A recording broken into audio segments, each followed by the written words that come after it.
ప్రచారం పీక్స్, ఫలితం freeze. Yes, ఆంధ్రప్రదేశ్లో జరిగింది ఇదే.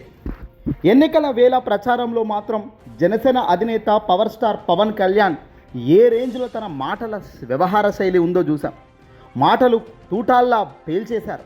ఎన్నికల ప్రచారంలో 100కు 100 మార్కులు ప్రచారంలో కొట్టేసిన పవన్ ఆ తర్వాత మాత్రం ఆచరణలో ఫ్రీజ్ అయిపోయాడు. ఏం చేసే పరిస్థితి తన వంతు లేకపోయేసరికి దిట్ట సైలెంట్లో ఉంటున్నారు. వాస్తవానికి పవన్ కళ్యాణ్ ఇప్పుడు అడ్డంగా అందరి మధ్యలో ఇరుక్కుపోయారా? బడా రాజకీయ నాయకుల మధ్య ఆటలు అంటే మామూలు ఆటలు కావవి. బాధ్యత ఉండాల్సిన అవసరం ఉన్న చోట ఖచ్చితంగా ఉండాలి. పైగా పవన్ కళ్యాణ్ ప్రతినిత్యం ప్రశ్నిస్తాను అంటుంటాడు. మరి ఈ పొద్దు చంద్రబాబును కానీ దేశ ప్రధాని నరేంద్ర మోదీ గారి కానీ ప్రశ్నిస్తున్నాడా? వాళ్ళలో వాళ్ళు జతగట్టి ఉన్నారు కాబట్టి బహుశా పవన్ ఇక్కడ వెనకడుగు వేస్తున్నాడేమో. మరి ఇలా వెనకడుగు వేసే వారిని ఏమనాలి? మీకే వదిలేస్తున్నా.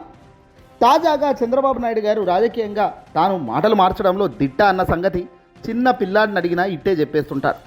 ఆయన గురించి పెద్దగా అవసరం లేదు. సుదీర్ఘ రాజకీయ అనుభవంలో మంచి చెడు రెండూ చూసిన వ్యక్తి, ఫుల్ ఫ్లెడ్జ్డ్గా పొలిటికల్గా స్థిరపడ్డ వ్యక్తి.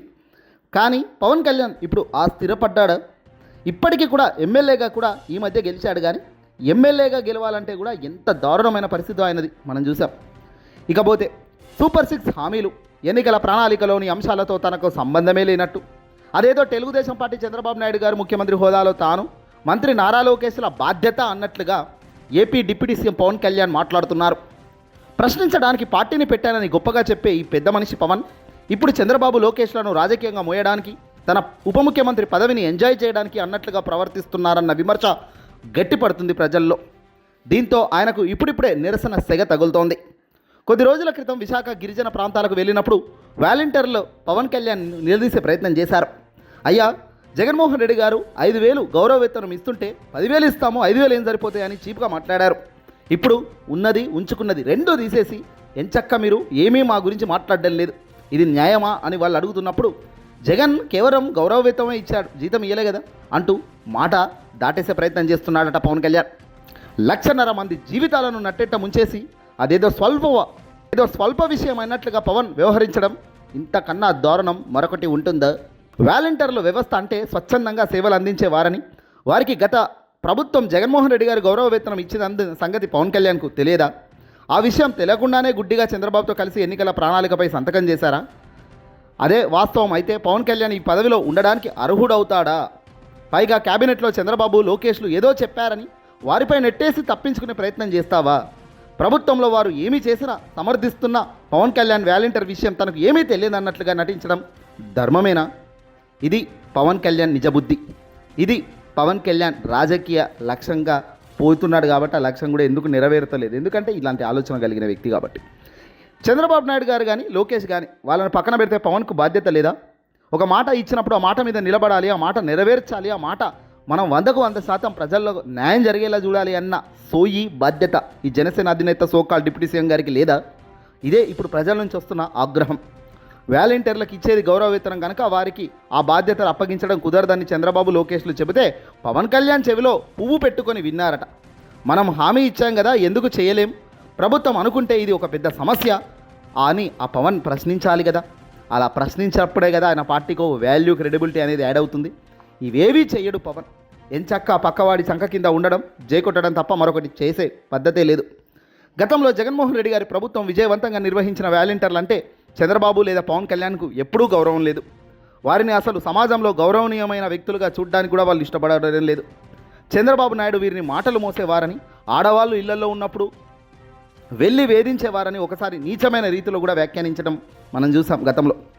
పవన్ కళ్యాణ్ అయితే మరీ దారుణంగా వాలంటీర్లను కిడ్నాపర్లతో పోల్చి పారేశారు. ఏపీలో 30,000 మంది అమ్మాయిలు మిస్ అయిపోతున్నారు అంటూ వాలంటీర్లపై ఆరోపణలు తోసి పారేశారు.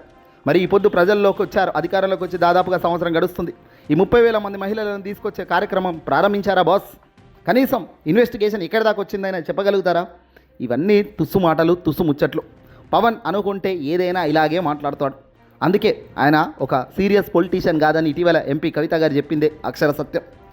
ఉప ముఖ్యమంత్రి పవన్ కళ్యాణ్ సినీ నటుడు, ఆ తర్వాతే రాజకీయ నేత. సినిమాల్లో వకీల్ సాబ్ ఆయన నటన అభిమానులకు మెప్పించింది. కానీ రాజకీయ జీవితంలో మాత్రం ఆయన వ్యవహార శైలి వకీల్ సాబ్ పాత్రకు భిన్నంగా ఉంది. ఈ సంగతిని ప్రజలు గుర్తిస్తున్నారు. కరుడు గట్టిన గుడ్డి అభిమానులు మినహా మిగిలిన వారిలో పవన్ కళ్యాణ్ మాట మార్చేస్తున్నారన్న భావన క్రమేపీ బలపడుతూనే ఉంది. అబద్ధాలు బాగా ఆడతారన్న పేరు ఉన్న చంద్రబాబుకు తానే ఎంత గొప్పగా తందానా అంటాను అనేటట్లు చంద్రబాబు పక్కన నిలబడ్డ పవన్ ఇంకా దారుణంగా అబద్ధాలు ఆడుతున్నారు. ఆయనతో పోటీపడి అసత్యాలు చెప్తున్నారు. తాము మాట మారుస్తామన్న ధైర్యంగా పవన్ కళ్యాణ్ చెప్పి ఉంటే కొంతైనా బెటర్గా ఉండేది. అలా కాకుండా చంద్రబాబు నాయుడు లోకేష్లదే తప్పన్నట్లుగా తనకేమీ సంబంధం లేదన్నట్లుగా పవన్ కళ్యాణ్ డ్రామా ఆడినట్లు డైలాగులు చెబితే ప్రజలు పిచ్చి వాళ్ళ వినేవాళ్ళు. వాలంటీర్లను మోసం చేయడం కాదా ఇదంతా? 30,000 మంది అమ్మాయిలు మిస్సింగ్ గురించి ఏపీ అంతటా తిరిగి చేసిన ప్రచారం అంతా అసెంబ్లీ సాక్షిగా పచ్చి అబద్ధమని తేలింది కదయ్యా. కేవలం 47 మంది మాత్రమే మిస్ అయ్యారని, వారిలో ఎక్కువ మంది తిరిగి వచ్చారని అసెంబ్లీలో సమాధానం చెప్పింది కూడా మీ కూటమి ప్రభుత్వమే కదా. పవన్ కళ్యాణ్ పచ్చి అబద్ధం ప్రచారం చేసి ఆంధ్ర సమాజాన్ని చీట్ చేసినట్లు అవుతుందా కాదా మీరే చెప్పాలి. చంద్రబాబు నారా లోకేష్ల పట్ల పవన్ కళ్యాణ్ ఎంత విధేయుడిగా ఉన్నా ప్రజలకు అభ్యంతరం లేదు. కానీ ఎన్నికల ప్రణాళికను చంద్రబాబుతో కలిసి ఆయన కూడా విడుదల చేశారన్న సంగతి మర్చిపోకూడదు. వకీల్ సాబ్ పాత్రను సినిమాలో పోషించడం కాదు, ప్రజా జీవితంలో ఆ మాదిరి నిలబడితేనే మంచి పేరు వస్తుంది.